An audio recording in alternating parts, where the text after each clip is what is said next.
مولانا صاحب یہ جو ابھی ہم نماز پڑھ رہے تھے تو اس بھائی نے کیا غلطی کی تھی تکبیر پہ جو آپ انہیں ٹوکنے لگ گئے تھے؟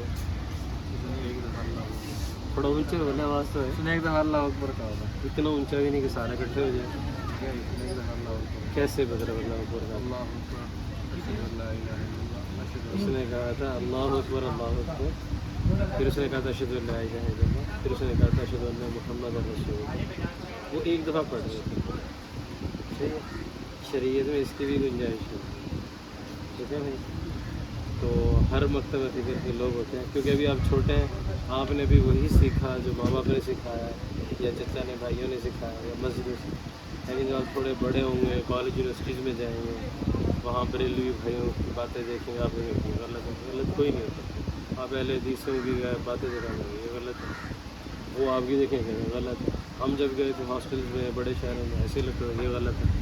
لیکن جب پتہ چلے گا کہ جو بھی آدمی جہاں قائم ہے نا اس کے پاس کوئی نہ کوئی دلیل ہے. صحیح ہے.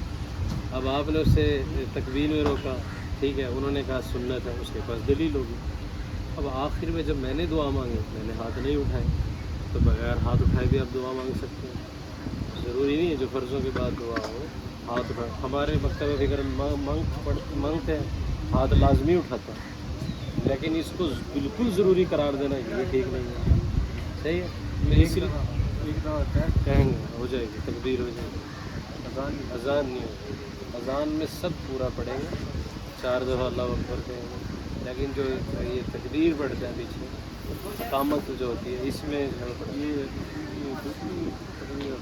نہیں ٹھیک ہے، وہ ہے اہل حدیث مکتبہ فکر کا. ٹھیک ہے، انہوں نے اگر پڑھ رہے اس میں کوئی ایشو نہیں. اب اگر وہ نماز کروا دیتے جیسے انہوں نے کہا آپ نماز کروائیں تو وہ رفع دین کرتے کیا مسئلہ ہے، نماز ہو جاتی.